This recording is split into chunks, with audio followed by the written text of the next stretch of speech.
Guys, अगर आप भी इंटरनेट यूजर हैं तो क्या आपको मालूम है कि कौन है इंटरनेट का ओनर? कैसे इंटरनेट हम तक पहुंचता है? कैसे इंटरनेट काम करता है? कैसे हमें इंटरनेट की स्पीड कभी ज़्यादा कभी कम मिलती है? अगर आप ये जानना चाहते हैं तो आप हमारे इस वीडियो पे लगातार बने रहिए और इस वीडियो को शुरू से लेकर लास्ट तक जरूर देखें।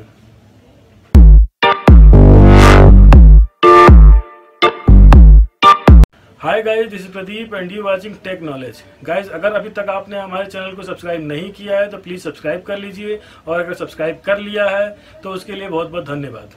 गाइस, कुल मिला के ये समझ लीजिए कि पूरा वर्ल्ड इंटरनेट से जुड़ा हुआ है, लेकिन हमें ये नहीं मालूम है कि इंटरनेट काम कैसे करता है। आप ये सोच रहे होंगे कि इंटरनेट सैटेलाइट के माध्यम से काम करता है, या फिर आप ये सोच रहे होंगे कि इंटरनेट का पूरा एक नेटवर्क पूरे वर्ल्ड में बिछा हुआ है जिसके माध्यम से इंटरनेट काम करता है। लेकिन है कि इंटरनेट काम करता है ऑप्टिकल फाइबर केबल से।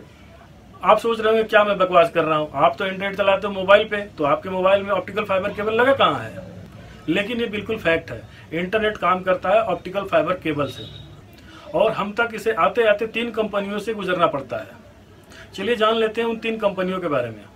ये वो कंपनियां होती हैं जो समंदर के अंदर सबमरीन केबल बिछा के कंट्री टू कंट्री एक दूसरे को जोड़ती हैं, या फिर ये समझ लीजिए कि वो कंपनियां हैं जो समंदर के अंदर अपनी सबमरीन केबल बिछा के कंट्री टू कंट्री एक दूसरे को जोड़ के रखी हैं।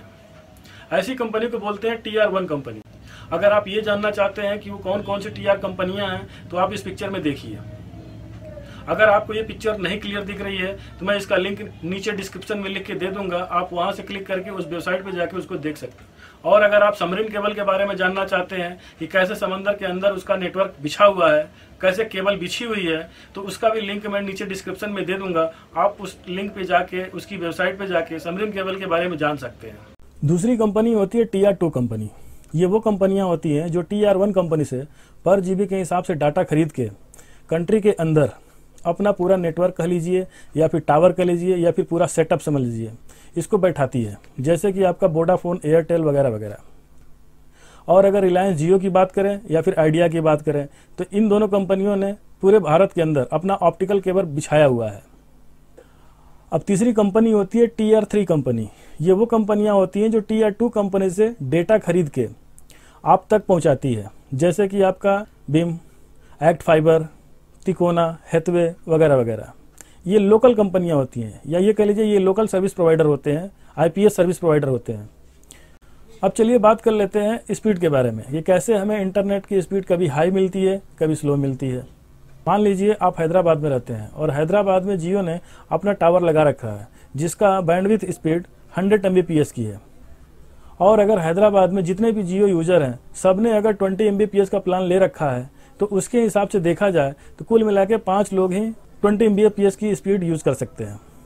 बाकी लोग 20 Mbps की स्पीड नहीं यूज़ कर पाएंगे। इसके हिसाब से उनके हर टावर में कुछ न कुछ बैंडविड्थ होते हैं उनके वायर्स में, तो उन वायर्स को वो और भी डिस्ट्रीब्यूट करते हैं। तो अगर आप बहुत ही रस वाले एरिया में रहते हो और वहाँ सब के सब जियो यूजर्स हैं तो वहाँ आपको स्पीड कम मिलेगी, क्योंकि उनके बैंडविड्थ में स्पीड है 100 Mbps की, और उसी को उन्हें डिवाइड करके सबको देना है। इसीलिए दिन में जब सारे जियो यूजर्स इंटरनेट यूज़ करेंगे तो उनको स्पीड कम मिलती है, और अगर वही इंटरनेट स्पीड रात में यूज़ करते हैं तो उनको स्पीड ज़्यादा मिलती है, क्योंकि रात में इंटरनेट यूजर्स बहुत कम होते हैं, जिसकी वजह से आप अच्छी स्पीड पाते हैं।